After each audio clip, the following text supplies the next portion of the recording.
27/5/2024 காலை முரளி. ஓம் சாந்தி. பாப்தாதா மதுபன் பிரம்மா பாபா உடல்ல சிவபாபா அவதரிச்சு நமக்கு ஆசிரியராகி பாடம் எடுக்க வந்திருக்கிறாரு. நம்மலாம் இறை மாணவர்கள். அவருடைய மகா வாக்கியத்தை இன்னைக்கு கேட்கலாம். இனிமையான குழந்தைகளே, நினைவிலிருந்து உணவு சமைக்கின்ற பொழுது சாப்பிடக்கூடியவர்களின் இருதயம் சுத்தமாகி விடும் சொல்லி பாபா சொல்றாங்க. பாபா நினைவுல இருந்து நம்ம சாப்பாடு சமைக்கும் போது அதை சாப்பிட்றவங்க எல்லாருக்குமே இருதயம் மனசு சுத்தமாயிடும் சொல்லி பாபா சொல்றாரு. தூய்மையாகிடும். அவங்களுக்கும் பாபா நினைவு வரும். பிராமணர்களாகிய உங்களது உணவு மிகவும் தூய்மையானதாக இருக்க வேண்டும் சொல்லி சொல்றார். நீங்க பிராமணர்கள், நீங்க இப்ப கடவுளால் தத்தெடுக்கப்பட்ட குழந்தைகள். நீங்க சமைக்கிற உணவு மிகவும் தூய்மையானதா இருக்கணும்னு சொல்லி பாபா சொல்றாரு. கேள்வி: சத்தியுகத்தில் உங்கள் வீட்டு வாசலில் ஒருபொழுதும் காலன் வருவதில்லை, ஏன் சொல்லி பாபா சொல்றாரு. சொர்க்கத்துல நம்ம வாழும்போது நம்மளோட வீட்டு வாசல்ல காலன் வர்றதில்ல. யமன் சொல்லுவாங்க. காலன்னா நேரம் சொல்லுவாங்க. நேரம் வந்துச்சுட்டு போயிட்டாங்கன்னு சொல்லுவாங்க. அந்த மாதிரி டைம் இல்லை யமன் எதுவுமே வராது சொல்றாரு. ஏன்னா பதில் சொல்றாரு பாபா. ஏனெனில் சங்கமத்தில் குழந்தைகளாகிய நீங்கள் தந்தையின் மூலமாக உயிருடன் இருந்து இறப்பதற்கு கற்றுக்கொண்டீர்கள் சொல்லி பாபா சொல்றாங்க. இப்ப நீங்க சங்கம யுகத்துல நீங்க எல்லாருமே பாபா மூலமாக உயிரோட இருக்கிறீங்க, இருந்தாலும் இறப்பதற்கு கத்துக்கிட்டீங்கன்னு சொல்லி சொல்றாரு. அதாவது பழைய வாழ்க்கையை நம்ம முடிஞ்சிருச்சு, இப்ப பாபாவோட நம்ம வாழ்ந்துட்டு இருக்கிறோம். அந்த பழைய ஜென்மம் எல்லாத்துல இருந்தும் நம்ம இறந்து இப்ப மறுஜீவா ஆயிருக்கிறோம், மறு ஜென்மம் எடுத்திருக்கோம். இப்ப நம்ம அந்த உயிரோட இருந்தே இறக்கறதுக்கு கத்துக்கிட்டதுனால நமக்கு காலன் வராதுன்னு சொல்லி சொல்றாரு. யார் இப்பொழுது உயிருடன் இருந்து இறக்கின்றார்களோ அவர்களுக்கு வாசலில் ஒருபோதும் காலன் யமனே வர முடியாது சொல்லி சொல்றாரு. இப்ப யாரெல்லாம் பாபாட்ட உயிரோட இருந்துகிட்டே பாபாட்ட சமர்ப்பணம் ஆயிட்டாங்களோ, பழைய வாழ்க்கையில இருந்து இறந்துட்டாங்களோ, அவங்களுக்கு வாசல்ல ஒருபோதும் யமன் வர முடியாது சொல்லி பாபா சொல்றாரு. இறக்க கற்றுக்கொள்வதற்காக நீங்கள் இங்கு வருகின்றீர்கள் சொல்லி சொல்றாரு. சத்தியுகம் அமரலோகமாகும். சத்தியுகம் சொர்க்கம் அமரலோகம். அங்க யாருக்குமே ஆத்மாவுக்கு அழிவே கிடையாது. அமரலோகம் அது. அங்கு காலன் யாரையுமே சாப்பிடுவது கிடையாது. அங்க நேரம் வந்துருச்சு போயிட்டாங்க அப்படின்னா யாரும் அழமாட்டாங்க. அங்க மரணன்றதே கிடையாது. ஓலமிட மாட்டாங்க. அங்க எல்லாம் 150 வயசு வரைக்கும் நல்லா வாழ்ந்துட்டு அந்த உடலை விட்டு ஒரு சரீரம் பாம்பு சட்டையை மாற்றுற மாதிரி, பாம்பு தோலை உரிக்கிற மாதிரி அந்த சரீரத்தை விட்டுட்டு அடுத்த சரீரம் எடுக்க போயிடுவாங்க. அங்க காலன் யாரையுமே சாப்பிடுறது கிடையாது சொல்லி சொல்றாரு. ராவண ராஜ்யம் மரண உலகமாக இருக்கின்றது. ஆனால் இங்க பாருங்க, இது ராவண ராஜ்யம். 5 விகாரங்கள் பெண்ணுக்கு, 5 விகாரங்கள் ஆணுக்கு இருக்கு. 10 தலை ராவணன் மாதிரி இந்த உலகமே இப்ப ராவண ராஜ்யமா இருக்கு, மரண உலகமா இருக்குது சொல்லி பாபா சொல்றாரு. ஏன்னா இங்க மரணம் நிகழுது இல்லையா, இங்க எங்க பார்த்தாலும் மரணம் தான், மரண ஓலம் தான் நிகழுது. அதனால இது ராவண ராஜ்யம் சொல்லி சொல்றாரு. ஆகையால் இங்க அனைவருக்கும் அகால மரணம் ஏற்பட்டு கொண்டே இருக்கின்றது சொல்லி பாபா சொல்றாரு. இங்க எல்லாருக்கும் அகால மரணம் ஏற்படுது. அப்ப திடீர்னு பார்த்தா இறந்துட்டாங்கன்னு சொல்றாங்க. 40 வயசுல இறந்துடுறாங்க. அந்த மாதிரி எல்லாம் அல்ப வயசுல போயிடுறாங்களே, இங்கதான் அந்த அகால மரணம் எல்லாம் ஏற்படுது சொல்லி சொல்றாரு. ஓம் சாந்தி. இனிமேலும் இனிமையான குழந்தைகள், கண்காட்சியை பார்த்துவிட்டு வருகின்றீர்களெனில் புத்தியில் அதுவே நினைவில் இருக்க வேண்டும் சொல்லி பாபா சொல்றாரு. இப்ப பாபா நீங்க கண்காட்சிக்கெல்லாம் போயிட்டு வரீங்க இல்லையா, பார்த்துட்டு வரீங்கன்னா புத்தியில அதுவே என்ன கண்காட்சியில என்னென்னலாம் காமிச்சிருந்தாங்க அதுவே புத்தியில நினைவுல இருக்கணும்னு சொல்லி சொல்றாரு. நாம் எப்படி சூத்திரர்களாக இருந்தோம், இப்போது பிராமணர்களாக இருக்கின்றோம். பிறகு சூரிய வம்சம் சந்திர வம்சத்தில் தேவதைகளாக ஆவோம். இந்த சக்கரம் உங்களுக்கு புத்தியில ஓடிக்கிட்டே இருக்கணும்னு சொல்லி சொல்றாரு. இந்த சங்கம யுகத்தின் மாடல் கண்காட்சியில வைக்க வேண்டும் சொல்லி சொல்றாரு. கண்காட்சி நம்ம வைக்கிறோம் இல்லையா, அதுல எல்லாமே தான் நம்ம அந்த எல்லா சித்திரங்களும் வச்சிருப்போம். சிருஷ்டி சக்கரம், அதுக்கப்புறம் பாபா, அப்புறம் ஆத்மா, பரமாத்மா எல்லாத்தையும் பத்தியும் நம்ம சொல்லியிருப்போம். அதுல பாபா என்ன சொல்றாருன்னா, சங்கமயுகத்தினுடைய ஒரு மாடலையே கண்காட்சியில வைங்க. கலியுகத்துக்கும் சத்தியுகத்துக்கும் நடுவுல இருப்பது இந்த சங்கமயுகமாகும் சொல்லி பாபா சொல்றாரு. ஆக சங்கமயுகத்தின் மாடலை இடையில் இருக்க வேண்டும் சொல்லி சொல்றாரு. ஒரு பக்கம் கலியுகம், ஒரு பக்கம் சத்தியுகம் வச்சிருங்க, நடுவுல சங்கமயுகம் வைங்க. அதுல 15 to 20 வெள்ளை உடை அணிந்தவர்களை தபஸ்யா செய்வதாக அமர்த்தி விட வேண்டும் சொல்லி சொல்றாரு. ஒரு மாடல் அமைங்க, அதுல சங்கமயுகத்துல ஒரு 15 to 20 வெள்ளை உடை அணிந்த பிராமணர்கள் உட்கார்ந்துருக்கிற மாதிரி, தியானம் செய்யற மாதிரி அங்க அமர்த்தி விட வேண்டும் சொல்லி சொல்றாரு. சூரிய வம்சத்தை காண்பிப்பது போல சந்திர வம்சத்தையும் காண்பிக்கணும்னு சொல்லி சொல்றாரு. சொர்க்கத்துல நீங்க சூரிய வம்சம் லட்சுமி நாராயணன் காட்டுறது மாதிரி சந்திரவம்சம் ராமர் சீதையும் காட்டுங்க. அவங்க எப்படி இவங்க 16 கலைகள் நிரம்பியவர்கள், அவங்க 14 கலை நிரம்பியவர்கள் எப்படி குறைஞ்சி அவங்க வராங்க எல்லாத்தையுமே காட்டுங்கன்னு சொல்றாரு.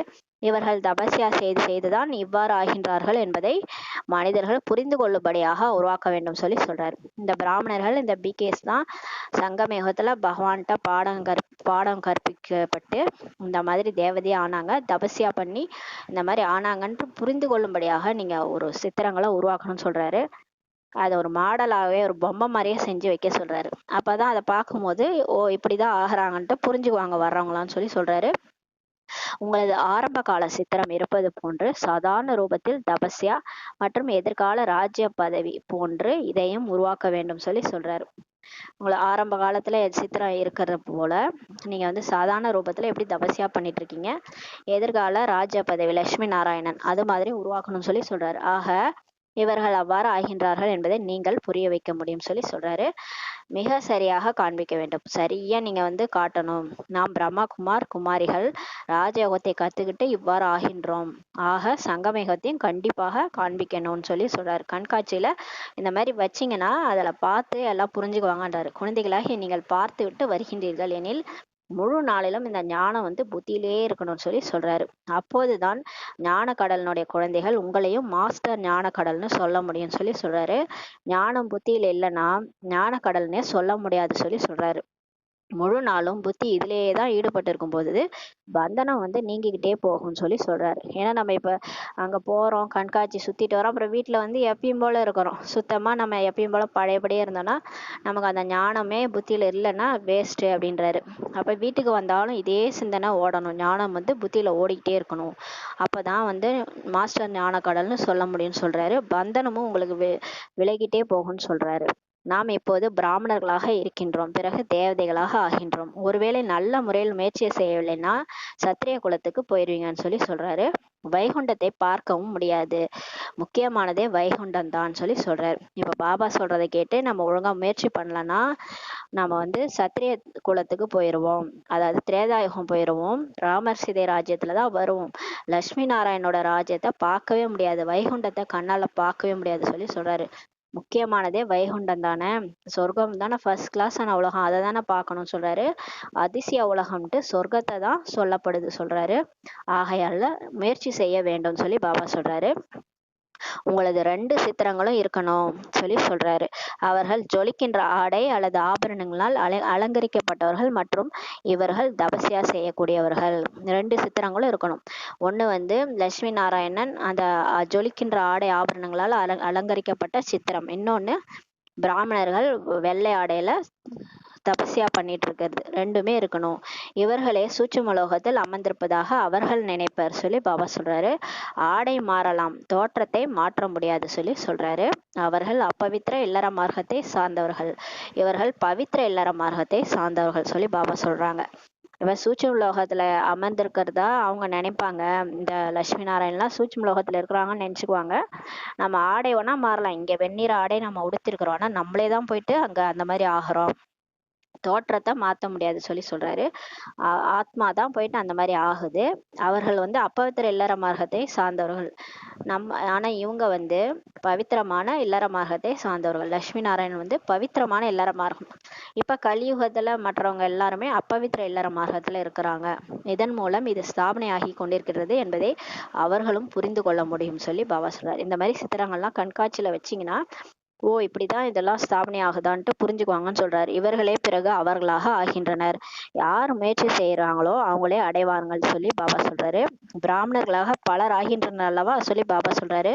இந்த நேரத்துல பிகேவா நிறைய பேர் வராங்க இல்லையா, அத பாபா சொல்றாரு. இந்த நேரத்துல நீங்கள் சிலர் மட்டுமே இருக்கிறீங்க. அந்த காலத்துல அப்ப பாபா சொல்லும் போது, பிரம்மா பாபா சொல்லும் போது சொல்றாரு, இப்ப நீங்க சிலர் மட்டும்தான் இருக்கிறீங்க, நாளுக்கு நாள் அதிகரித்து கொண்டே இருக்கும் சொல்லி பாபா சொல்றாரு. முழு சிருஷ்டி சக்கரமும் எப்படி சுற்றுகின்றது, நாம் தபஸ்யா செய்து கொண்டிருக்கின்றோம், பிறகு இவ்வாறு ஆவோம் என்பது புத்தியில் இருக்கின்றது சொல்லி சொல்றாரு. இப்போ நம்ம தபஸ்யா பண்ணிட்டு இருக்கோம், பிற்காலத்துல நம்ம போய் சொர்க்கத்துல தேவதையா ஆகும்ன்றது நம்ம புத்தியில இருக்குது. இதனைதான் சுயதர்சன சக்கரதாரி ஆகி அமர்வது என்று சொல்லப்படுகிறது சொல்லி சொல்றாரு. அதாவது நான் இப்படி இருக்கிறேன், இப்ப பாபா நினைச்சு நினைச்சு நான் தபஸ்யா பண்ணி பண்ணி அப்படி ஆயிடுவேன். இதுதான் சுயதர்சன சக்கரம்னு சொல்லி சொல்றாரு.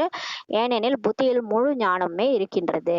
நான் எப்படி இருந்தேன், இப்போது மீண்டும் என்ன ஆகிக் கொண்டிருக்கின்றேன். மாணவர்கள் கண்டிப்பாக ஆசிரியரை நினைப்பார்கள். நீங்களும் கூட தந்தையை நினைவு செய்ய வேண்டும். ஏன்னா எங்க தந்தையே ஆசிரியராகி படிப்பிக்க வந்திருக்கிறார். அப்ப நம்மளோட ஆசிரியராகிய தந்தையை நம்ம நினைவு செய்யணும்னு சொல்றாரு. நினைவு யாத்திரையின் மூலம்தான் பாவங்கள் அழியும் சொல்லி பாபா சொல்றாரு. ஆத்மா பவித்திரமானதாக ஆகிவிடுகின்றது. கடவுளை நினைக்க நினைக்கதான் நம்ம பாவம் அழியும், ஆத்மா தூய்மையாயிடும் சொல்றாரு. பிறகு சரீரமும் தூய்மையாக கிடைக்கின்றது. ஆத்மா தூய்மையாயிடுச்சுன்னா அடுத்த பிறவில போயிட்டு சரீரமும் அதுக்கு தூய்மையா கிடைக்கும்னு சொல்லி சொல்றாரு. யார் சூத்திரன்ல இருந்து பிராமணர்களாக ஆகிறாங்களோ அவங்களே பிறகு தேவதைகளாக ஆகிறாங்கன்னு சொல்லி சொல்றாரு. இதற்கான மாடல் எவ்வளவு பெரியதாக இருக்கின்றதோ அந்த அளவுக்கு நல்லது சொல்லி சொல்றாரு. இப்ப பாபா சொல்றாரு, இந்த மாதிரி சூத்திரன் காட்டுங்க, அதுக்கப்புறம் பிராமணரா அவங்க எப்படி ஆவறாங்கன்னு காட்டுங்க, அப்புறம் பிராமணர்ல இருந்து எப்படி சொர்க்கத்துக்கு போறாங்க, சொர்க்கத்துல கூட லட்சுமி நாராயணோட ராஜ்யம், திரேதாயுகத்துல ராமர் சீதையோனுடைய ராஜ்யம், இது எல்லாமே ஒரு மாடலா பொம்மையா வச்சு காட்டுனீங்கன்னா தான் புரிஞ்சுக்குவாங்கன்னு சொல்லி சொல்றாரு. எந்த அளவுக்கு பெருசா செய்றீங்களோ அந்த அளவுக்கு நல்லதுன்னு சொல்லி சொல்றாரு. மதுபன்ல அந்த மாதிரிதான் இருக்குது. எல்லா இடத்துலயும் பெரிய பெரிய இந்த மாதிரி மாடல்லாம் உருவாக்கி இருக்கிறாங்க. பாபா சொல்றாரு, ஏனெனில் சங்கம யுகத்தில் புருஷோத்தமர்களாக ஆகக்கூடிய பிராமணர்கள் என்று எழுத வேண்டியிருக்கின்றது. இதெல்லாம் நீங்க மென்ஷன் பண்ணணும்னு சொல்லி சொல்றாரு. சங்கம யுகத்துல ஆத்மா உத்தமமா ஆகுது, புருஷோத்தமர்களா ஆகக்கூடிய பிராமணர்கள் தான் போய் அங்க தேவதை ஆகிறாங்க, அதை எழுதணும்னு சொல்லி சொல்றாரு. இப்போது தந்தை உங்களுக்கு கற்பிக்கின்றார். மேலே சிவபாபாவின் சித்திரம் கூட இருக்கின்றது. அவர் உங்களுக்கு கற்பிக்கின்றார். நீங்கள் இவ்வாறு ஆகின்றீர்கள். இந்த பிரம்மாவும் உங்கள் கூடவே இருக்கின்றார். அவரும் வெள்ளை ஆடை அணிந்த மாணவனாக தான் இருக்கின்றார் சொல்லி சொல்லுங்கன்றாரு. மனிதர்கள் ராமராஜ்யத்தையும் ஏற்றுக்கொள்வதில்லை. ராமராஜ்யம் ராவணராஜ்யம் என்று கூட பாடப்பட்டிருக்கின்றது சொல்லி பாபா சொல்றாரு. மனிதர்கள் ராமராஜ்யத்துல ஏத்துக்கிறது இல்ல, ஆனா பாடப்பட்டிருக்குது ராமராஜ்யம் தனி ராவணராஜ்யம் தனின்னு. சத்தியுகத்துல தர்மராஜ்யம் தான் இருக்கும்னு சொல்றாங்க. மற்றபடி திரேதாயுகத்துல சத்திரியர்கள் சொல்லி நிந்தனை செய்துட்டாங்கன்னு சொல்லி சொல்றாரு. சத்திரியர்களை நிந்தனை செய்து விட்டனர், சூரிய வம்சத்தினரை அந்த மாதிரி நிந்திக்கவில்லை சொல்லி பாபா சொல்றாரு. ஆக இவைகளை எல்லாம் எழுத வேண்டும். ராமராஜ்யம் ராவணராஜ்யம் தர்மத்தின் முன்னேற்றமாகும் சொல்லி பாபா சொல்றாரு. ராமராஜ்யம்னா சொர்க்கம் மற்றும் திரேதாயுகம், சூரிய வம்சம் மற்றும் சந்திர வம்சம், அந்த ரெண்டுமே. திரேதாயுகம் அதுவும் பாதி சொர்க்கமாகும் சொல்லி எழுதுங்கன்னு சொல்லி சொல்றாரு. ஏனெனில் அங்கு 14 கலைகள் இருக்கிறது அல்லவா சொல்லி சொல்றாரு. 2 கலை தான் குறையுது, 14 கலைகள் இருந்தாலும் அங்க இருக்கிறவங்களும் தேவதைகள் தான், அதுவும் பாதி சொர்க்கம் தான் சொல்லி எழுதுங்க. ஏன்னா அவங்க சத்திரியர்களை நிந்தனை செய்துட்டாங்க. திரேதாயுகத்துல ராமரை சத்திரியர்னு காமிச்சு நிந்தனை செய்துட்டாங்க. ராமச்சந்திரன் பேர் வச்சிருப்பாங்க, சத்திரிய வம்சமா காமிச்சிருப்பாங்க, நிந்தனை செய்துட்டாங்க. அதனால சொல்லி புரிய வைங்க. அதுவும் பாதி சொர்க்கம் தான் திரேதாயுகமும். அங்க 14 கலைகள் நிரம்பியவர்களா எல்லாரும் இருப்பாங்கன்னு சொல்லுங்க. அங்க இப்படிப்பட்ட நிந்தனைக்கான விஷயங்கள்லாம் ஏற்படாது சொல்லி சொல்றாரு. நாம் என்ன ஆகி கொண்டிருக்கின்றோம் என்பதை அவர்களுக்கு தெளிவுபடுத்தி விடுங்கள் சொல்லி சொல்றாரு. இப்ப கடவுளே வந்துட்டாரு, ராஜ்யத்தை ஸ்தாபனை பண்ணிட்டு இருக்கிறாரு. ஒரே டைம்ல எல்லாருக்கும் படிப்பு படிக்க வச்சு இப்ப பிராமண குலத்தை உருவாக்கியிருக்காரு. பிராமண குலம் மூலமா சூரிய வம்சத்தையும் சந்திர வம்சத்தையும் உருவாக்கிட்டு இருக்கிறாரு. கடவுளே ஸ்தாபனை பண்ணிட்டு இருக்கிறாரு. அதுல யார் ஃபர்ஸ்ட் கிளாஸா பாஸ் ஆகி போறாங்களோ அவங்க சூரிய வம்சத்துக்கு போவாங்க. யாரெல்லாம் ஃபெயில் ஆகுறாங்களோ அவங்க சந்திர வம்சத்துக்கு போயிடுவாங்க. 2 கலை குறைஞ்சு போயிடுவாங்க. ஆக மொத்தம் ஆனா அது ஃபுல்லாவே சொர்க்கம்தான், பாதி சொர்க்கம்தான். அதெல்லாம் தெளிவுபடுத்தி கூறுங்கன்னு சொல்லி சொல்றாரு. நாமே நமக்காக சுயராஜ்யத்தை ஸ்தாபனை செய்து கொண்டிருக்கின்றோம் சொல்லி பாபா சொல்றாங்க. உலகில் எந்த அமைதி என்று சுயராஜ்யத்தை அனைவரும் கேட்கின்றனரோ அதனை நாம் ஸ்தாபனை செய்து கொண்டிருக்கின்றோம் சொல்லி பாபா சொல்றாரு. உலகத்தினர் என்ன சொல்றாங்க, அமைதி வேணும் அமைதி வேணும்னு சொல்றாங்க இல்லையா, அந்த அமைதி சுயராஜ்யம் மூலமா தான் கிடைக்கும்.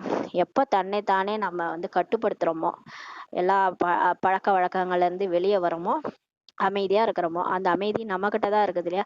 அந்த சுயராஜ்யம் அடையும் போது தான் நம்ம அமைதியா இருக்க முடியும். அந்த சுயராஜ்யத்தை எல்லாரும் கேட்கறாங்க இல்லையா, அதனை இப்ப நம்ம ஸ்தாபனை பண்ணிட்டு இருக்கிறோம்னு சொல்லி பாபா சொல்றாங்க. பாபா கண்காட்சி போன்றவற்றை பார்க்கின்ற பொழுது சிந்தனைகள் ஓடிக்கொண்டே இருக்கின்றது.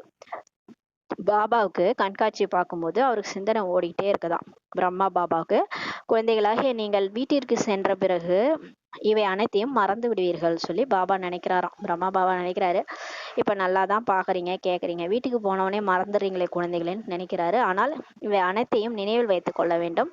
நம்ம வீட்டுக்கு போனாலும் கண்காட்சியில என்ன பார்த்தோம் அதை நினைவு வச்சுக்கணும்னு சொல்லி சொல்றாரு. கண்காட்சியை விட்டு வெளியில் சென்றது முடிந்து விட்டது என்று இருந்து விடக் கூடாது சொல்லி பாபா சொல்றாரு.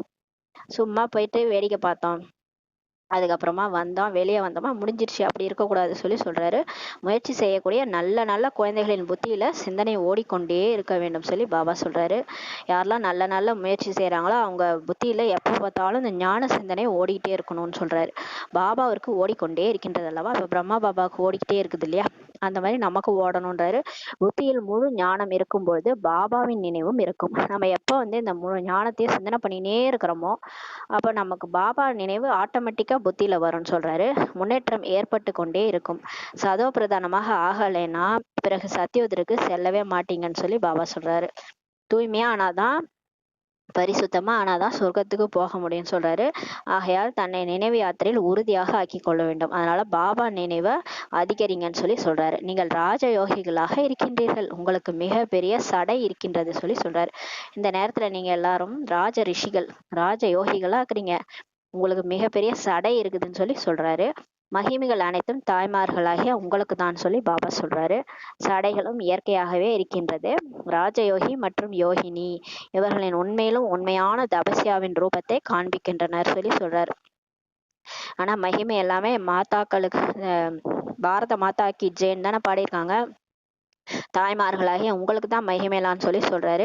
இந்த சடைகள் கூட உங்களுக்கு இயற்கையாகவே இருக்கின்றது. ராஜ யோகி யோகினி இவர்களுடைய உண்மையிலும் உண்மையான தபஸ்யாவின் ரூபத்தை கூட காண்பிச்சிருக்காங்கன்னு சொல்லி சொல்றாரு. இவை எல்லாமே புரிந்து கொள்ள வேண்டிய விஷயங்களாகும் சொல்லி சொல்றாரு. தேகத்தின் அனைத்து தர்மங்களையும் விட்டுவிட்டு தன்னை ஆத்மான்னு நிச்சயம் செய்யுங்க என்று தந்தை கூறுகின்றார்.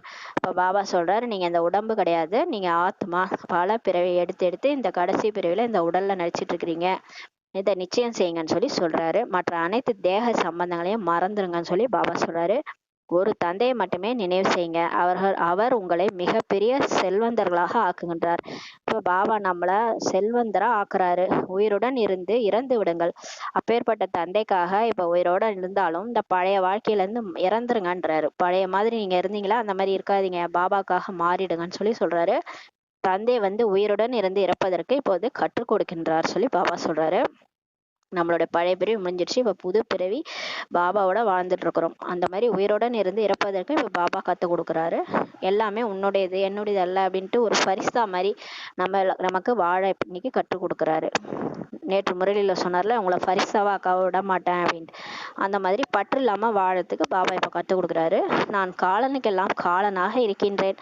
உங்களது வாசற்படியில் காலனே வர முடியாதபடி நான் உங்களுக்கு இறப்பதற்கு கற்றுக் கொடுக்கின்றேன் என்று தந்தை கூறுகின்றார். பாபா தான் காலனுக்கெல்லாம் காலன், மகா காலேஸ்வர்னு சொல்லுவாங்க. அந்த டைமுக்கெல்லாம் டைம், அவரு டைம் வந்துடுச்சு போயிட்டாங்க. டைம் வந்தா ஒரு ஆளை தான் கூட்டிட்டு போவோம். ஆனா பாபா ஒரு டைம் வரும், பாபா எல்லாரையும் கூட்டிட்டு போயிடுவாரு. அதனால அவர் காலனுக்கெல்லாம் காலன் சொல்லி சொல்றாரு. உங்களது வாசப்படியில காலனே வர முடியாதபடி நான் உங்களுக்கு இப்போது இறப்பதற்கு கற்றுக் கொடுக்குறேன்னு சொல்லி பாபா சொல்றாரு. நமக்கு ஒருபோதும் மரணம்ன்றதே அந்த வார்த்தையே வராது. இனிமே சொர்க்கத்துல நம்ம அந்த வார்த்தையை கேள்விப்படவே மாட்டோம். இறந்து போயிட்டாங்க அப்படின்லாம் அந்த வார்த்தையை சொர்க்கத்துல யாருமே சொல்லவே மாட்டாங்க.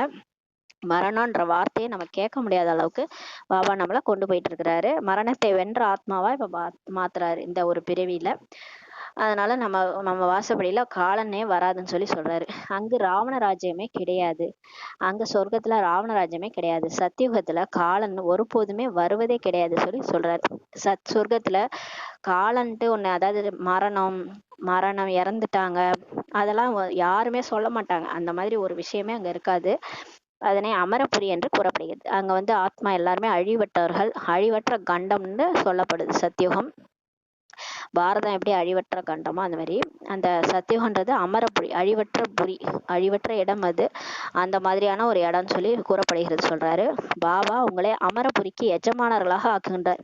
இப்போ பாபா நம்மள அந்த அமரபுரிக்கு எஜமானரா ஆக்குறாரு. நம்மளாம் அமரர், அழிவற்றவர்கள்.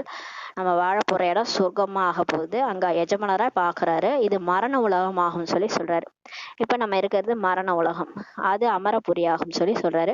பாரதத்தின் பழமையான ராஜயோகம் மீண்டும் கற்பிக்கப்படுகின்றது என்று நீங்கள் எழுதுங்கள் சொல்லி சொல்றாரு. நீங்க எழுதுங்க. இப்போ இந்த பாரதத்தினுடைய பழமையான ராஜயோகம் இப்ப இங்க வந்து கற்பிக்கப்படுதுன்னு சொல்லி எழுதுங்கன்றாரு. கண்காட்சியை பார்க்கக்கூடியவர்கள் இதில் வேறு என்ன இருக்கின்றது என்று சிந்தித்து மிக சரியாக புரிந்து கொள்ள வேண்டும். கண்காட்சிக்கு வரவங்க எல்லாம் இவன் எவ்வளோ மாடல்ஸ் வச்சிருக்காங்களே, இதுல வேற என்னென்னலாம் இருக்குன்ட்டு பார்க்கணும், மிக சரியா புரிஞ்சுக்கணும்னு சொல்றாரு. இதனை நடைமுறையில் மிக நல்ல முறையில் புரிய வைக்க வேண்டும் சொல்லி பாபா சொல்றாங்க. இது எல்லாத்தையும் நீங்க பிராக்டிக்கலா புரிய வைக்கணும்.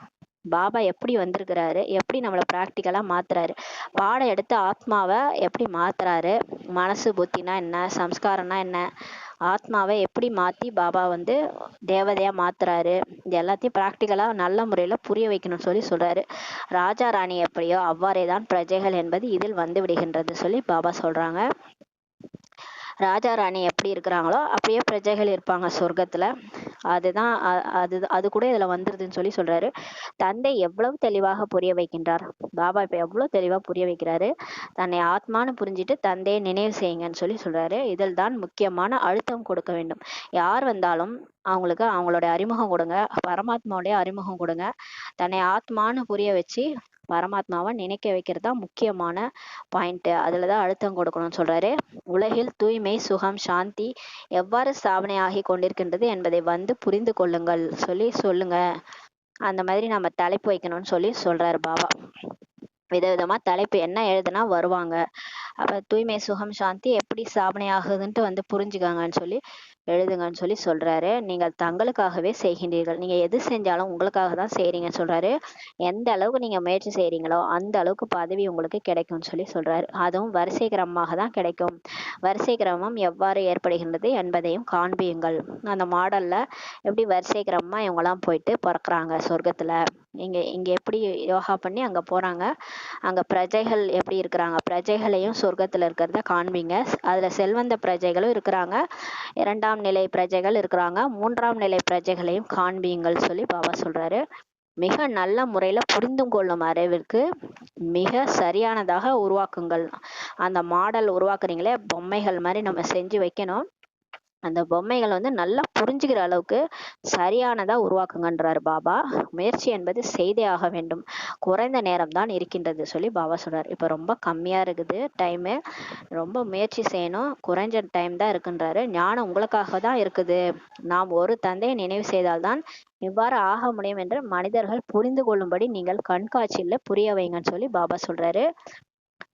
நல்லா புரிய வைங்க. கண்காட்சிக்கு யார் வந்தாலும் தந்தையை எப்படி நினைவு செய்யணும், தந்தையை நினைவு செஞ்சாதான் இந்த மாதிரி ஆக முடியுன்றத புரிய வைங்கன்னு சொல்றாரு. நீங்கள் மகாரதி குழந்தைகளினில் உங்களது புத்தி சிந்தித்து கொண்டே இருக்கும்னு சொல்றாரு. நீங்க நல்லா முயற்சி பண்ற குழந்தையா இருந்தா உங்க புத்தி எப்படி பண்ணலாம், எப்படி ஞானத்தை சொல்லி புரிய வைக்கலாம், எப்படிலாம் மக்களை ஈர்க்கலான்றதெல்லாம் அந்த புத்தி உங்களுக்கு சிந்திச்சுக்கிட்டே இருக்கும். ஞான சிந்தனை பண்ணிட்டே இருப்பீங்கன்னு சொல்றாரு. நல்ல நல்ல சகோதரர்களும் இருக்கின்றனர். முதலாவதாக ஜெகதீஷ் சகோதரர் இருக்கிறார். அவர் பத்திரிகையை வெளிகின்றார். பிரிஜ்மோகனுக்கும் எழுதுவதில் நல்ல ஆர்வம் இருக்கின்றது. 3ஆவதாகவும் யாராவது வெளிப்பட்டு வரலாம்னு சொல்லி பாபா சொல்றாரு. நிறைய பிரதர்ஸ் இருக்காங்க. ஜெகதீஷ் பிரதர், பிரிஜ்மோகன் பிரதர் பத்திலாம் பாபா சொல்றாரு. அதே மாதிரி நிறைய பேர் வரலாம்னு சொல்றாரு. நாளுக்கு நாள் நீங்கள் ஒவ்வொரு விஷயத்தையும் தெளிவுபடுத்தி கொண்டே செல்வீர்கள். நீங்க போக போக நீங்க நிறைய விஷயம் புரிஞ்சுக்கிட்டு தெளிவுபடுத்திட்டே போவீங்கன்றாரு. தந்தை ஞான கடலாக இருக்கிறார். அந்த பரமாத்மா இடத்தில் ஞானம் நிறைந்திருக்கின்றது அல்லவா. பாட்டு கேட்கின்றீர்கள் அல்லவா, அதில் முழு ரெக்கார்டும் நிறைந்திருக்கிறது. இப்ப ஏதாவது ஒரு பாட்டு போடுறாங்கன்னா அதுல முழு ரெக்கார்டும் ஓடுது இல்லையா, எதுவும் அவ்வாறே தான் சொல்றாரு. தந்தை இடத்துல முழு ஞானமும் நிறைஞ்சிருக்குது சொல்றாரு. தந்தை இடத்துல என்ன செல்வம் இருக்குதோ அது நாடகப்படி உங்களுக்கு கிடைச்சிக்கிட்டே இருக்கும்னு சொல்றாரு. பாபாட்ட அந்த ஞானம் தானே செல்வமா இருக்குது, அந்த முரளி பாயிண்ட்ஸ் எல்லாம் டெய்லி வந்துகிட்டே இருக்கும்னு சொல்றாரு. நாடகப்படி உங்களுக்கு இந்த செல்வம் கிடைச்சிட்டே இருக்கும்னு சொல்றாரு. குழந்தைகளின் புத்தியில் இந்த சிந்தனை இருக்க வேண்டும். எப்போதும் பாபா என்ன சொல்றாரு, அந்த ஞான சிந்தனை இருந்துகிட்டே இருக்கணும்ன்றாரு. எந்த காரியங்களை வேணும்னாலும் செய்யுங்க, கைகளினால் உணவு தயாரித்தாலும் புத்தி சிவபாபாவிடம் இருக்க வேண்டும் சொல்றாரு. நம்ம வீட்டுல என்ன வேலை செஞ்சுட்டு இருந்தாலும் புத்தி ஃப்ரீயா தானே இருக்கு, கை தானே வேலை செய்யுது, புத்தியால பாபா நினைச்சுக்கிட்டே அந்த வேலையை செய்யுங்கன்றாரு. பிரம்மா போஜனமும் தூய்மையானதாக இருக்க வேண்டும். சென்டர்ல சமைக்கிறாங்க இல்லையா பிரம்மா போஜன், பாபாவுக்கு போக வச்சுட்டு அதை சாப்பிடுவோம். அதுக்கு பேரு பிரம்மா போஜன். அந்த பிரம்மா போஜன் வந்து தூய்மையானதா இருக்கணும்னு சொல்றாரு. பிரம்மா போஜனம் என்பது பிராமணர்களின் போஜனமாகும் பாபா சொல்றாரு. யாரெல்லாம் பிராமணர்கள் பகவானால தத்தெடுக்கப்பட்டவர்கள் அவங்க தான் பிராமணர்கள். அவங்க செய்யற உணவு வந்து பிரம்மா போஜன், பிராமணர்களுடைய உணவு ஆகும் சொல்லி பாபா சொல்றாரு. பிராமணர்கள் எந்த அளவுக்கு யோகத்துல இருந்து அந்த போஜனத்தை உருவாக்குகிறீங்களோ அந்த அளவுக்கு அந்த உணவுல சக்தி வந்து விடுகின்றது சொல்லி சொல்றாரு. இப்ப நம்ம சமையல் அறையில பாபா வீட்டுல பாபா நினைவுலயே சமைக்கும் போது யோகாவில இருந்து பாபா நினைவிலே சமைக்கும் போது அந்த உணவுல சக்தி வந்துடுதுன்னு சொல்லி பாபா சொல்றாரு. தேவதைகளும் பிரம்மா போஜனத்திற்கு மகிமை செய்வதாக பாடப்பட்டிருக்கின்றது சொல்லி பாபா சொல்றாரு. இந்த பக்தி மார்க்கத்துல கதைகள் இருக்கு. தேவதைகள் வந்து கீழே இருக்கிற மனிதர்களை பார்த்து பொறாமப்பட்டாங்க. அவங்களுக்கு பிரம்மா போஜன் கிடைச்சுது, நமக்கு கிடைக்கலையேன்னு சொல்லி பொறாமப்பட்டாங்கன்னு சொல்லி ஒரு கதை இருக்குது. அது இந்த கதை தான். தேவதைகள் சொர்க்கத்துல சத்தியுகத்துல இருப்பாங்க. அவங்களுக்கு இங்க பிரம்மாவனுடைய பிகே நம்ம பிராமணர்கள் இல்லையா, நம்ம குழந்தைகள், நமக்கு கிடைக்கிற இந்த உணவு அவங்களுக்கு கிடைக்காது. அதனால அவங்க கூட அதை மகிமை செய்யதா பாடப்பட்டிருக்குதுன்னு சொல்லி சொல்றாரு பாபா. அதன் மூலம் இருதயம் தூய்மையாகின்றது எனும்போது பிராமணர்களும் அவ்வாறே இருக்க வேண்டும் சொல்லி சொல்றாரு. இப்ப இந்த பிரம்மா போஜன் மூலமா நம்மளுடைய மனசு தூய்மையாகுது இல்லையா, அதை சாப்பிட்டு சாப்பிட்டு நம்ம மனசு தூய்மையாகிறதுனால பிராமணர்களும் அவ்வாறுதான் இருக்கணும். ஏன்னா அதை சமைக்கிறவங்க அப்ப எப்படி இருக்கணும், அந்த உணவே அவ்வளோ தூய்மையா இருக்கும்போது அந்த சமைக்கிறவங்க எவ்வளவு தூய்மையா இருக்கணும். ஏன்னா பாபா நினைவுலே அவங்க மனசு இருக்குது இல்லையா, மனசு பாபா நினைவுல இருந்து தானே அவங்க அதை சமைச்சிருக்கிறாங்க. அப்ப அவங்க எப்படி இருக்கணும், அவங்களும் தூய்மையா இருக்கணும் இல்லையா சொல்லி பாபா சொல்றாரு. ஆனால் இப்பொழுது கிடையாது சொல்லி பாபா சொல்றாரு. இப்ப வந்து அந்த அளவுக்கு யாரும் தூய்மையாகல. பாபா நினைவிலே ஃபுல்லா சமைக்கிறது அந்த அளவுக்கு இல்லைன்னு சொல்றாரு. ஒருவேளை இப்போது அவ்வாறு ஆகிட்டாங்கன்னா உங்களது விருத்தி மிக நன்றாக ஏற்பட்டுவிடும். இப்ப குழந்தைகள் அந்த அளவுக்கு தூய்மையா சமைச்சிட்டாங்கன்னா நீங்க சூப்பரா விருத்தி ஆயிடும். உங்க பிராமண குலம் அதிகமா வந்துருவாங்க. 33 கோடியும் இப்பயே வந்துருவாங்கன்னு சொல்லி சொல்றாரு. ஆனா நாடகப்படி சிறிது சிறிதாக தான் விருத்தி ஏற்பட வேண்டும் சொல்லி சொல்றாரு. ஆனா டிராமா படி கொஞ்சம் கொஞ்சமா தான் வருவாங்க. எல்லாரும் ஒரேடியா வந்துட மாட்டாங்கன்னு சொல்லி சொல்றாரு. நாம் பாபாவின் நினைவிலிருந்து உணவு தயாரிப்போம் என்று கூறும் பிராமணர்களும் வெளிப்படுவார்கள். கடைசி பாருங்க, போக போக நாங்க பாபா நினைவுல இருந்து உணவு தயாரிப்போம்ட்டு சொல்ற பிராமணர்கள் குழந்தைகள் வெளிப்படுவாங்கன்னு சொல்லி சொல்றாரு. பாபா சவால் விடுகின்றார் அல்லவா. பாபா ஒரு முரளியில சொன்னார் இல்லையா, என் நினைவிலே நீங்க உணவு சமைச்சு காண்பீங்களா பார்க்கலாம்னு சொல்லி சொன்னாரு ஒரு முரளியில. ஆனா ரொம்ப டஃப்பா தான் இருந்தது அதை சமைக்கும் போது. அப்படியே பாபா நினைவுலே சமைக்கவே முடியலதான். மாயா கண்டிப்பா நடுவுல வருது. அதுவும் வீட்டுல இருக்கிறவங்க எல்லா இடத்துல இருக்கிறவங்க சமைக்கிறதுக்கு ரொம்ப கஷ்டமா தான் இருந்தது. சென்டர்ல இருக்கிறவங்க வேணா பாபா நினைவுல சமைக்கிறதுக்கு ஈஸியா இருக்கும். ஆனா இங்க வந்து பாபா சவால் விடுற மாதிரி தான் இருந்தது. அதான் பாபா சொல்றாரு, யோகத்திலிருந்து உணவு சமைக்கும் பிராமணர்களாக இருக்க வேண்டும் சொல்லி பாபா சொல்றாரு. ஆனா குழந்தைகளே, நீங்க என் நினைவிலே உணவு சமைக்கணும்னு சொல்லி பாபா சொல்றாரு. உணவு தூய்மையானதாக இருக்க வேண்டும். நம்ம சாப்பிட்ற உணவு தூய்மையானதா இருக்கணும். உணவு தான் எல்லாத்துக்குமே அனைத்திற்குமே ஆதாரமாகும் சொல்லி சொல்றாரு. அன்னம் போல எண்ணம் சொல்லுவாங்க இல்லையா. அப்ப என்ன உணவோ என்ன சாப்பிட்றோமோ அதுதான் நம்மளுடைய மனசுல பதியும். நம்ம என்ன எடுத்துக்கிறோமோ அதுதான் நம்ம மனசு. அதனால உணவு தான் எல்லாத்துக்குமே ஆதாரம்னு சொல்லி சொல்றாரு. வெளியில் குழந்தைகளுக்கு கிடைக்காததால இங்க வருகிறாங்கன்னு சொல்லி சொல்றாரு. குழந்தைகள் உணவின் மூலமும் புத்துணர்வை அடைகின்றனர். மதுபன்ல நம்ம போய் சாப்பிட்டு வந்தோம்னா பாருங்க, அவ்வளோ புத்துணர்ச்சியா அவ்வளோ ஆக்டிவா இருப்போம். ஏன்னா அந்த அளவுக்கு அங்க உணவு தயாரிக்கப்படுது. யோக சக்தியின் மூலமா அங்க தயாரிக்கப்படுறதுனால அந்த அளவுக்கு ரெஃப்ரெஷ் ஆகுறாங்கன்னு சொல்லி சொல்றாரு. யோகியாக உள்ளவர்கள் ஞானியாகவும் இருப்பார் சொல்லி பாபா சொல்றாரு. கண்டிப்பா பாபாவை நினைவிலே இருக்கிறவங்க கண்டிப்பா ஞானியாகவும் இருப்பாங்க. ஏன்னா பாபா முரளியே கேட்காம இருக்க மாட்டாங்க. பாபாவை நினைக்கிறவங்க கண்டிப்பா பாபாவுடைய முரளியை சிந்தனை பண்ணிட்டே தான் இருப்பாங்க. அவங்க ஞானியாகவும் இருப்பாங்கன்னு சொல்லி சொல்றாரு. ஆகையால் அவர்களை சேவைக்கும் அனுப்பி விடுகின்றனர் சொல்லி சொல்றாரு. யாரெல்லாம் யோகி ஞானியா இருக்கிறாங்களோ அவங்கள சேவைக்கும் அனுப்பி விடுறாங்கன்னு சொல்றாரு. அதிக மாணவர்கள் ஆகிட்டாங்கன்னா பிறகு இங்கும் அப்படிப்பட்ட பிராமணர்களை வைத்து விடுவார் சொல்லி சொல்றாரு. நிறைய பேர் வந்துட்டாங்கன்னா அந்த மாதிரி யாரெல்லாம் யோகி ஞானி குழந்தைகளோ அவங்கள பாபா வைத்துருவாராம். இல்லையெனில் யோக யுக்தாக சமைப்பதற்கு மகாரதிகளும் சமையலறையில் தேவை சொல்லி பாபா சொல்றாரு. அப்ப யாரெல்லாம் யோகியா இருக்கிறாங்களோ அவங்க வந்து சமைப்பதற்கு சமையலறையில தேவைன்னு சொல்லி பாபா சொல்றாரு. அப்படிப்பட்ட மகாரதிகளும் சமையலறையில தேவைன்னு சொல்லி பாபா சொல்றாரு. ஏன்னா அவங்க பாபா நினைவுல இருந்து சமைக்கும் போது அதை சாப்பிட்றவங்களுக்கும் சக்தி கிடைக்கும்னு சொல்லி சொல்றாரு. நாமும் பிரம்மா போஜனத்தை சாப்பிட்டதனால்தான் தேவதைகளாக ஆகியிருக்கின்றோம் என்று தேவதைகளும் நினைக்கின்றனர் சொல்லி பாபா சொல்றாரு. தேவதைகளே நினைக்கிறாங்களாம், நம்ம இதை சாப்பிட்டு தான் நம்ம இப்படி தேவதையா இருக்கிறோம்னு நினைக்கிறாங்க. ஆக மிகவும் ஆர்வத்துடன் உங்களை சந்திப்பதற்காக உங்களிடத்தில் வருகின்றனர் சொல்லி பாபா சொல்றாரு. உங்களை எவ்வாறு சந்திக்கின்றனர் என்பதும் நாடகத்தில் யுக்தி இருக்கின்றது சொல்லி பாபா சொல்றாரு. பாபா இதை என்ன சொல்றாரு, ஆர்வத்தோட தேவதைகள் வந்து உங்களை சந்திக்க வருவாங்க. அவங்கள எவ்வாறு சந்திக்கிறாங்கன்றது நாடகத்துல யுக்தி இருக்குதுன்னு சொல்லி சொல்றாரு பாபா. சூட்சும வதனத்தில் அது இது என்று கிடைக்கின்றது. சூட்சும வதனத்துல நம்ம போக் வைக்கும்போது அந்த சாப்பாடு அதெல்லாம் கிடைக்கும். இதுவும் கூட அதிசயமான காட்சி ஆகும் சொல்லி பாபா சொல்றாரு. அப்ப இந்த தேவதைகள் வந்து நம்ம கிட்ட பேசுறது இதெல்லாம் வந்து சூட்சும லோகத்துல இருக்கிற ஒரு காட்சின்னு சொல்லி, அதிசயமான காட்சின்னு சொல்லி பாபா சொல்றாரு. அதிசயமான ஞானம் அல்லவா, ஆக அர்த்தமுள்ள காட்சி சாட்சாத்காரம் கூட அதிசயமானதாக இருக்கின்றது சொல்லி பாபா சொல்றாரு. பக்தி மார்க்கத்தில் அதிக உழைப்பிற்கு பின் தான் காட்சியே ஏற்படுகின்றது. பக்தி மார்க்கத்துல பாருங்களேன், தலையை உடைச்சுக்குவாங்க, மண்டையை போயிடுச்சுக்குவாங்க, நீ வந்தாதான், எனக்கு முன்னாடி வந்தாதான், முருகா நீ வரலன்னா நான் இடிச்சுன்னு செத்துருவேன்னுவாங்க. அந்த மாதிரிலாம் நிறைய முயற்சி பண்ணுவாங்க. தலைக்கீழா நடப்புவாங்க. காரைக்கால் அம்மையார்லாம் கையால நடந்து போனாங்க. உடனே சிவனுடைய காட்சி கிடைத்தது, சிவன் பார்வதியோட காட்சி கிடைத்ததுன்னு சொல்லுவாங்க. அந்த மாதிரி ரொம்ப கஷ்டப்பட்டு தான் அவங்களுக்கு காட்சிலாம் கிடைச்சது. காட்சியை பார்ப்பதற்காகவே தீவிர பக்தி செய்யறாங்கன்னு சொல்லி சொல்றாரு. காட்சி கண்டுட்டாங்கன்னா உடனே என்ன நினைச்சுக்கிறாங்க, நமக்கு முக்தி கிடைத்திரும்ட்டு நினைக்கிறாங்க. அதாவது பிறப்பிறப்பே நமக்கு கிடையாது, நம்ம கடவுளே காட்சி கொடுத்துட்டாரு, இதுக்கப்புறம் நமக்கு பிறப்பிறப்பு கிடையாது, நம்ம முக்தி அடைஞ்சிட்டோம்னு நினைச்சுக்கிறாங்கன்னு சொல்லி சொல்றாரு. அவர்கள் இந்த படிப்பின் மூலம்தான் இவ்வாறு ஆகியிருக்கின்றார்கள் என்பது அவர்களுக்கே தெரியாது சொல்லி பாபா சொல்றாரு. இந்த பக்தி மார்க்கத்துல இருக்கிறவங்க கடைசியா அந்த ஞானத்தை கேட்டு போய் தான் முக்தி அடைஞ்சு இப்படி ஆயிருக்கிறாங்கன்றது அவங்களுக்கே தெரியாதுன்னு சொல்லி பாபா சொல்றாரு. சூரிய வம்சத்தினர், சந்திர வம்சத்தினர் இந்த படிப்பின் மூலம்தான் ஆகின்றனர். அந்த தேவதைகள் கூட சூரிய வம்சத்தினரா ஆகுறாங்க, சந்திர வம்சத்தினரா ஆகுறாங்களே, அவங்க கூட இந்த பாபா மூலமா, இந்த கடவுளே கொடுக்குற இந்த படிப்பின் மூலமா தான் அப்படி ஆயிருக்கிறாங்கன்றது கூட அவங்களுக்கு சொர்க்கத்துல தெரியாதுன்னு சொல்லி சொல்றாரு.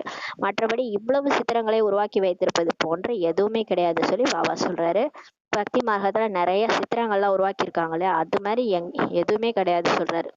அந்த அளவு நிறைய படம் வந்து உருவாக்கி வச்சிருக்காங்க. இவை அனைத்தும் பக்தி மார்க்கத்தினுடைய விஸ்தாரமாகும் சொல்லி சொல்றாரு. பக்தி மார்க்கத்துல அவ்வளோ விஸ்தாரம் பண்ணியிருக்கிறாங்க, பெருசாக்கி வச்சிருக்காங்க, நிறைய சித்திரம் உருவாக்கி வச்சிருக்காங்கன்னு சொல்றாரு. மிகப்பெரிய காரியமாகும் பக்தி மார்க்கத்துல கூட இதெல்லாம் மிகப்பெரிய காரியம் சொல்லி சொல்றாரு. இப்போது ஞானம் மற்றும் பக்தியின் ரகசியங்களை நீங்கள் புரிந்து கொள்ள முடியும் சொல்லி பாபா சொல்றாங்க. இப்ப நமக்கு புரியுது இல்லையா, ஞானம்னா என்ன, பக்தினா என்ன, எல்லா ரகசியங்களும் உங்களுக்கு புரியுது சொல்லி சொல்றாரு. இதனை தந்தை வந்துதான் புரிய வைக்கின்றார். இப்ப பாபா வந்துதான் அதெல்லாம் புரிய வைக்கிறாரு. அவரும் ஆன்மீக தந்தையாக இருக்கின்றார். அவர் ஞான கடலாக இருக்கின்றார். கல்ப கல்பமாக பழைய உலகை புதிய உலகமாக ஆக்குவது, ராஜயோகத்தை கற்பிப்பது தந்தையினுடைய காரியமாகும் சொல்லி சொல்றாரு. ஒவ்வொரு கல்பத்திலையும் பழைய உலகத்தை வந்து புது உலகமா மாத்துறது, ராஜயோகத்தை கற்பிக்கிறது, இது ஒரு தந்தையினுடைய காரியம் சொல்றாரு. ஆனால் கீதையில் பெயரை மாற்றி விட்டனர். கீதையில கிருஷ்ணர் தான் கீதை ஏறினாருன்ட்டு போட்டுட்டாங்க. ஆனா உண்மையிலே ராஜயோகத்தை கற்பித்து மனிதர்ல இருந்து தேவதையாகிறது சிவபெருமான் தான். ஆனா இந்த பேரை மாத்திட்டாங்க, அப்பா பேரை போடாம பிள்ளையினுடைய பேரை போட்டாங்கன்னு சொல்லி சொல்றாரு. இதுவும் கல்பத்திற்கான விளையாட்டு என்று தந்தை இப்போது புரிய வைக்கின்றார். நாம் வீட்டிலிருந்து நடிப்பதற்காக இங்கு வந்திருக்கின்றோம் சொல்லி பாபா சொல்றாரு. நம்ம பரந்தாமத்துல இருந்து இங்க எதுக்காக வந்திருக்கோம்னா நடிக்கிறதுக்காக வந்திருக்கோம். அது தெரியாம மறந்து போயிட்டு இந்த உடல் தான் நாமன்ட்டு இப்ப நடிச்சிட்டு இருக்கிறோம். யாருக்கு எப்படி புரிய வைக்கிறதுன்ட்டு மரத்தின் பக்கமும் உங்களது புத்தி சென்றுவிட வேண்டும் சொல்லி சொல்றாரு. இந்த சிருஷ்டி சக்கர மரம் இருக்கு இல்லையா, அந்த மரத்தை நீங்க வந்து கல்பவிச்ச மரத்தை பாருங்க, எப்படி புரிய வைக்கலாம், கிறிஸ்துவர்கள் வந்தா எப்படி புரிய வைக்கிறது, முஸ்லிம்ஸ் வந்தா எப்படி புரிய வைக்கிறது, அந்த மரத்தை வச்சு நீங்க புரிய வைங்க, அது பக்கம் உங்க புத்தி சென்றணும்னு சொல்லி சொல்றாரு. நாம் சொர்க்கத்திற்கு வரமாட்டோம் என்று எங்களுக்கு கூறுகின்றீர்களா என்ன அப்படின்னு சொல்லி கேட்பாங்க. யாரு, கிறிஸ்துவர்கள், முஸ்லிம்ஸ் அந்த மாதிரி யாராவது உங்களை வந்து கேட்பாங்க. அப்ப என்ன சொல்ல வரீங்க, நாங்கெல்லாம் சொர்க்கத்துக்கு வரமாட்டோம்னு சொல்றீங்களான்னு சொல்லி கேட்பாங்க. நீங்க பதில் சொல்லுங்க, உங்களது தர்மத்தை ஸ்தாபனை செய்தவங்க சொர்க்கத்துக்கு வருவதே கிடையாது என்று கூறுங்கள். உங்க தர்மத்தை ஸ்தாபனை பண்ண புத்தரோ இல்ல கிறிஸ்துவோ இல்ல வந்து இப்ராஹிமோ சொர்க்கத்துக்கு வர்றதே கிடையாது. அப்புறம் எப்படி நீங்க வருவீங்க, அவங்க வந்த பிறகுதான் நீங்களே வரீங்க இல்லையா, அதனால அவங்க சொர்க்கத்துக்கு வந்தாதான் நீங்களும் சொர்க்கத்துக்கு வர முடியும்னு சொல்லுங்க பதில்னு சொல்லி பாபா சொல்றாரு. ஒவ்வொரு தர்மத்தினருக்கும் அவரவர்களது சமயத்திற்கான பாகம் இருக்கின்றது சொல்லி சொல்றாரு பாபா. பாருங்க, நம்மளுடைய பாகம் வந்து ஆரம்பத்துல இருந்து இருக்குது, சத்தியகம் திரேதாயுகத்துல இருந்து. அதுக்கப்புறம் முஸ்லிம் தர்மம், இஸ்லாம் தர்மம் வருது, இப்ராஹிம் வந்து ஸ்தாபனை பண்றாரு. அதுக்கப்புறம் கிறிஸ்துவ தர்மம், அப்புறம் புத்த தர்மம், அப்புறம் இந்த குருநானக்கோடைய சீக்கிய தர்மம், அப்படியே ஒன் பை ஒன்னா வருது. அதுக்கு நடுவுல சந்நியாச தர்மமும் இருக்குது. அப்ப அவங்கவுங்க டைம்ல தான் அந்தந்த பாகம் இருக்குதுன்னு சொல்லி சொல்றாரு. இது பலவிதமான தர்மத்தினருக்கான நாடகம் உருவாக்கப்பட்டிருக்கிறது சொல்லி பாபா சொல்றாரு. ஏற்கனவே உருவாக்கப்பட்ட விளையாட்டாகும் சொல்லி சொல்றாரு பாபா. இதுல எதுவுமே கூற வேண்டிய அவசியமே கிடையாது. இதுல என்ன சொல்றதுக்கு இருக்குது, எல்லாமே டிராமான்னு சொல்லி பாபா சொல்லிட்டாரு. முக்கிய தர்மம் காண்பிக்கப்பட்டிருக்கின்றது. பாபா சொல்றாரு, முக்கியமான தர்மமே இங்க இங்க காண்பிக்கப்பட்டிருக்குது. இதனை குழந்தைகள் அறிந்திருக்கின்றீர்கள். இப்ப நம்ம இதை புரிஞ்சிருக்கிறோம். இந்த சித்திரம் போன்றவைகளும் ஒன்றும் புதிது கிடையாது சொல்லி பாபா சொல்றாரு. கல்பத்திற்கும் இவ்வாறே நடைபெற்று வரும். அநேக விதமான தடைகளும் வருகின்றன. ஆனா நம்ம இந்த பிராமண குலம் உருவாகும் போது நிறைய தடைகளும் வருது சொல்லி சொல்றாரு. அடி உதைக்கான தடைகளும் வருகின்றது அல்லவா. நிறைய குழந்தைகள் அடி உதை வாங்கி கூட இங்க பிகே ஆயிருக்காங்க. குழந்தைகள் எவ்வளவு யுக்தியாக புரிய வைக்கின்றனர். ஆனா குழந்தைகள் பாவம் நல்ல யுக்தியா புரிய வைக்கிறாங்க. பகவானின் மகா வாக்கியம், காமம் மிகப்பெரிய எதிரியாகும். இப்போது இந்த கலியுகம் விநாசமாக வேண்டும் சொல்லி பாபா சொல்றாரு. தேவதா தர்மம் ஸ்தாபனையாகி கொண்டிருக்கின்றது. இப்ப பாபா பிராமண குலத்தை உருவாக்கி அதன் மூலமா தேவதை தர்மத்தை ஸ்தாபனை பண்ணிட்டு இருக்கிறாரு. ஆகையால இப்ப தந்தை சொல்றாரு, குழந்தைகளே நீங்கள் தூய்மையாக ஆகுங்கள், காமத்தை வெல்லுங்கள் சொல்லி பாபா சொல்றாரு. ஆனா இதில் தான் சண்டையே ஏற்படுகின்றது. நீங்கள் பெரிய பெரிய மனிதர்களுக்கு புரிய வைக்கிறீங்க. கவர்னரின் பெயரை கேட்டு கூட எல்லாரும் வராங்க. ஆகையால யுக்தி உருவாக்கப்படுகின்றது சொல்லி சொல்றாரு. யுக்தியோட புரிய வைங்க, அதன் மூலம் யாராவது நல்ல முறையில் புரிஞ்சு கொள்ள முடியும்னு சொல்லி சொல்றாரு. பெரியவர்களின் பெயரை கேட்டு பலரும் வருவார்கள். இப்ப பெரிய பெரிய ஆளுங்கெல்லாம் இருக்காங்களே, நம்மளுடைய இவங்க கூட திரௌபதி முர்மு கூட அவங்களும் பிகே தான். அந்த மாதிரி நிறைய பேர் நம்ம பெரியவர்களா இருக்கும்போது அவங்க பேரை கேட்டு நிறைய பேர் வருவாங்கன்னு சொல்லி சொல்றாரு. பெரியவர்களும் வந்து விடலாம், ஆனால் மிகவும் கடினமாகும் சொல்லி சொல்றாரு. அவங்களும் வந்துடலாம் பிகேவா, ஆனா அவங்க கஷ்டம். அவங்க பணக்காரரா இருக்கிறாங்க இல்லையா, அவங்களுக்கு அந்த மாதிரி ஒரேடியா சரண்டர் ஆகுறது கஷ்டம்னு சொல்லி சொல்றாரு. குழந்தைகளே, யார் மூலமாக நீங்கள் திறப்பு விழா செய்கிறீங்களோ முதலில் அவருக்கு மனிதர்லேருந்து தேவதைகளாக ஆக முடியும் சொல்லி சொல்லுங்கன்னு சொல்லி பாபா சொல்றாரு. இப்ப நம்ம திறப்பு விழாவுக்கு யாரையாவது விஐபி எல்லாம் கூப்பிடுறோம் இல்லையா, முதல்ல அவங்களுக்கு புரிய வைங்க, மனிதர்லேருந்து தேவதைகளா ஆக முடியும், உலகில் அமைதி ஏற்படுத்த முடியும் என்பதை புரிய வைங்கன்னு சொல்லி பாபா சொல்றாரு. எப்படி இந்த உலகத்துல அமைதி வரும்? இத்தனை தர்மங்கள் இருக்கும்போது அமைதி எப்படி வரும்? அப்ப ஒரே தர்மமா எல்லா தர்மங்களும் முடிஞ்சு எல்லாரும் ஒரே தர்மமா இருக்கும்போதுதான் உலகத்துல அமைதி வரும். அது கூட மனுஷன் எப்ப தேவதையா ஆகிறானோ அப்பதான் உலகில அமைதி ஏற்படுத்த முடியும்னு சொல்லி புரிய வைங்கன்னு சொல்லி சொல்றாரு. சொர்க்கத்தில் தான் உலகில் அமைதி மற்றும் சுகம் இருந்தது சொல்லி புரிய வைங்க. ஒரு காலத்துல இங்க சொர்க்கம் இருந்தது, அங்கதான் அமைதியும் சுகமும் இருந்தது சொல்லி சொல்லுங்கன்றாரு. இவ்வாறெல்லாம் சொற்பொழிவு செய்யுங்கள் மற்றும் செய்தித்தாளில் எப்போது வெளிவரும்போது உங்களை தூங்க விடாத அளவிற்கு பலர் வந்து விடுவார்கள் சொல்லி பாபா சொல்றாரு. பாபா சொல்றாரு பாருங்களேன், செய்தித்தாள்ல நம்மளுடைய நியூஸ் வரும்போது உங்களை தூங்கவே விட மாட்டாங்க. அந்த அளவுக்கு நிறைய பேர் வந்துருவாங்க ஞானத்தை கேட்கறதுக்காகன்னு சொல்லி சொல்றாரு பாபா. ஏன்னா ஆஸ்தி எடுக்கணும் இல்லையா, முழு உலகமும் பாபாவுடைய குழந்தைகள், அவங்களும் ஆஸ்தி எடுக்கணும். அவங்க பல பிறவிகளுக்கு இங்க இருந்துதான் ஆஸ்தி எடுத்துக்கிட்டு போகணும். அப்ப கண்டிப்பா நம்ம மூலமா தான் பாபா ஆஸ்தி கொடுக்க வைப்பாரு. நம்ம தான் ஞானம் சொல்லி புரிய வைக்கணும் அவங்க எல்லாருக்குமே. அப்ப அவங்கள தூங்கவே விட மாட்டாங்க. அந்த அளவுக்கு நிறைய பேர் வந்துருவாங்கன்னு சொல்லி சொல்றாரு. தூக்கத்தை விட வேண்டி இருக்கும் சொல்லி பாபா சொல்றாரு. தூங்க கூட விடாத அளவுக்கு ஞானம் கேட்பாங்க, தூக்கத்தை விட வேண்டியிருக்கும் சொல்லி சொல்றாரு. சேவையின் மூலம், யோகாவின் மூலம் பலமும் உங்களுக்கு கிடைக்கின்றது. ஆனா நீங்க தூங்கலைன்னா கூட நீங்க சக்திசாலியா இருப்பீங்க. ஏன்னா சேவை செய்யறது மூலமா, யோகா பண்றது மூலமா உங்களுக்கு சக்தி கிடைக்கும்னு சொல்லி சொல்றாரு. ஏனெனில் உங்களுக்கு வருமானம் ஏற்படுகின்றது. யாருக்காவது வருமானம் இருந்துச்சுன்னா அவங்க தூக்கத்தை கூட இழப்பாங்க இல்லையா.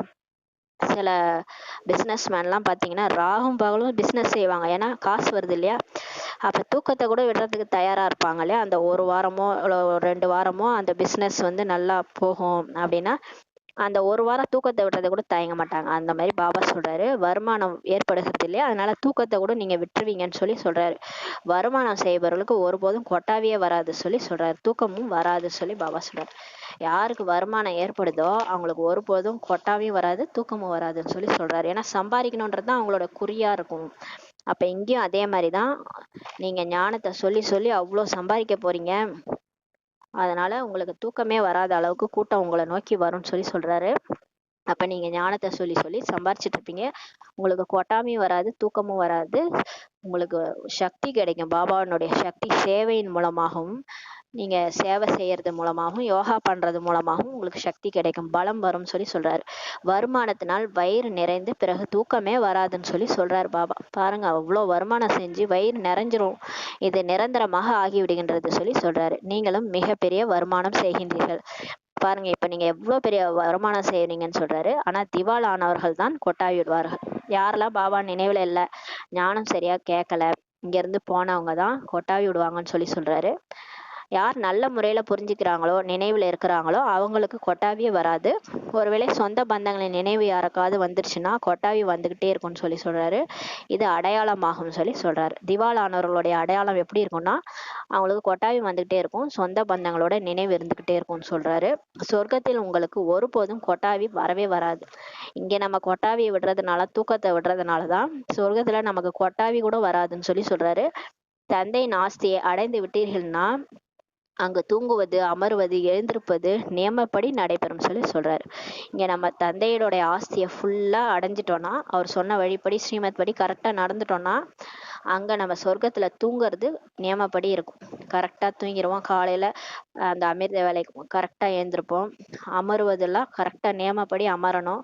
எழுந்திருக்கிறது கரெக்டா எழுந்திருக்கணும். எல்லாமே நியமப்படி தான் அங்க நடக்கும்னு சொல்லி சொல்றாரு. டைம் படி தான் நடக்கும், இங்க மாதிரிலாம் கிடையாது சொல்லி சொல்றாரு. ஆத்மா மிக சரியான லீவராக இப்போது ஆகிவிடுகின்றது. இப்பவே பாபா சரியான கடிகாரம் ஆக்கிறாரு. லீவர்ன்றது கடிகாரத்தினுடைய பாகம். இதை கூட ஒரு முறையில சொல்லியிருந்தாரு, சிலிண்டர் கடிகாரம், லீவர் கடிகாரம்ட்டு. இப்ப ஆத்மா மிக சரியான லீவர் கடிகாரமா ஆயிடுது, சிலிண்டர் கடிகாரமா கிடையாது. இப்போ சிலிண்டர் கடிகாரமா இருக்குது. ஆனா பாபாவுடைய முரளி கேட்டு கேட்டு மிக சரியான லீவராக ஆகிரும்னு சொல்லி சொல்றாரு. அது லீவராக ஆக வேண்டும் சொல்லி பாபா சொல்றாரு. சிலரால் லீவரால் தான் கடிகாரத்தின் பெயராகும் சொல்லி சொல்றாரு. சிலரால் தான் அந்த மாதிரி லீவராக ஆக முடிகின்றது சொல்லி சொல்றாரு. சிலரால ஆக முடிவதில்லை சொல்லி பாபா சொல்றாரு. இந்த லீவர்னா கடிகாரத்தினுடைய பாகங்கள்.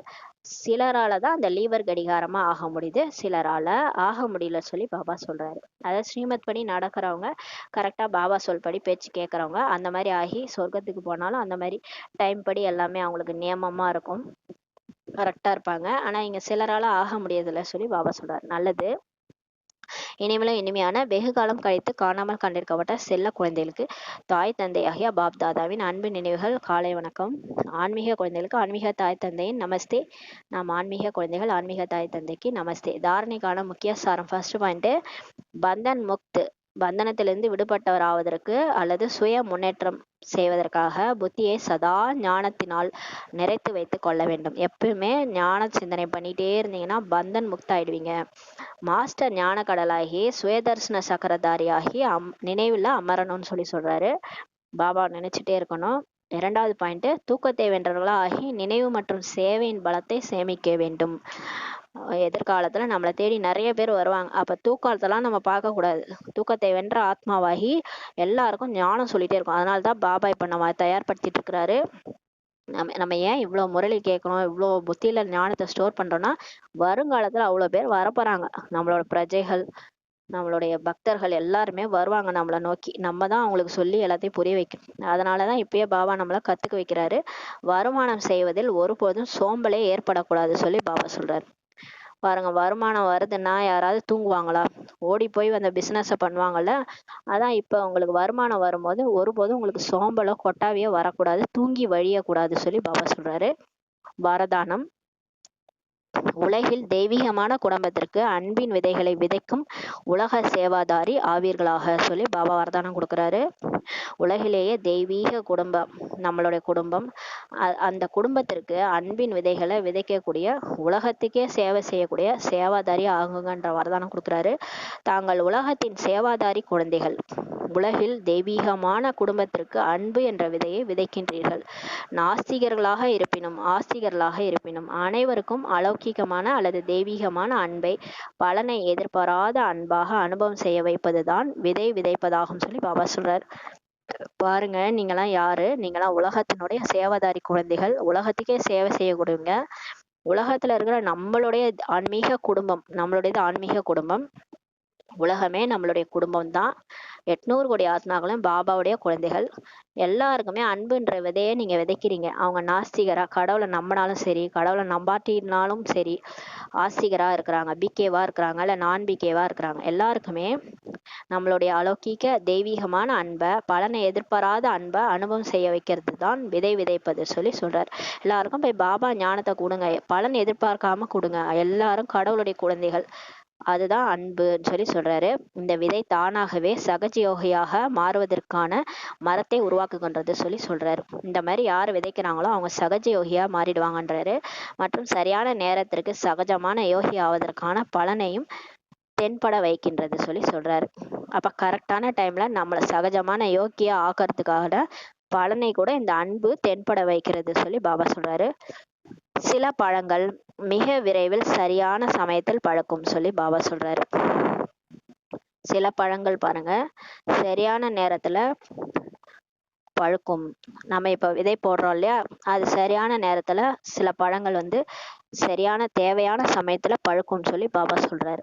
அதாவது நீங்க அன்பா இப்ப செய்யற சேவை உங்களை சகஜ யோகியா ஆக்கும், சகஜமான யோகியாக்கி பலனையும் உங்களுக்கு தென்பட வைக்கும், சரியான நேரத்துல சரியான சமயத்துல பழுக்கும்னு சொல்லி பாபா சொல்றாரு. நீங்க எந்த அளவுக்கு சேவை பண்றீங்களோ, யாருக்கு எந்த அளவுக்கு அன்பு அனுபவம் செய்ய வைக்கிறீங்களோ அந்த அளவுக்கு உங்களுக்கு அந்த அன்பு திரும்ப ரிட்டர்ன் கிடைக்கும்னு சொல்லி, சரியான நேரத்துல கிடைக்கும்னு சொல்லி சொல்றாரு பாபா. அப்ப நீங்க உலக சேவாதாரி ஆகுங்கன்ற வரதானே நீ கொடுக்குறாரு. ஸ்லோகன்: பாக்கியத்தை வழங்கும் வள்ளல் பாபாவை தெரிந்து கொள்வது, அறிந்து கொள்வது மற்றும் அவரின் நேரடியான குழந்தையாவது இதுதான் மிக பெரிய பாக்கியமாகும் சொல்லி பாபா சொல்றாரு. பாருங்க, நமக்கு இப்ப பாக்கியத்தை வழங்கும் வள்ளலே கிடைச்சிருக்கிறாரு, சிவபாபா கிடைச்சிட்டாரு. அவரை தெரிஞ்சுக்கிறது, அவரை அறிஞ்சுக்கிறது, அவர் யார், எப்படி இருக்கிறாரு, என்ன மாதிரி இருக்கிறாரு எல்லாத்தையும் நம்ம புரிஞ்சுக்கிறது மற்றும் அவருடைய நேரடி குழந்தையா இப்ப பிகேவா பிரம்மா குமாரியா ஆயிருக்கிறோம் இல்லையா, இதுதான் நம்ம செஞ்சிருக்கிற மிகப்பெரிய பாக்கியம் சொல்லி பாபா சொல்றாரு. ஓம் சாந்தி. நன்றி பாபா, நன்றி ராமா, நன்றி பரிவாரம். ஓம்.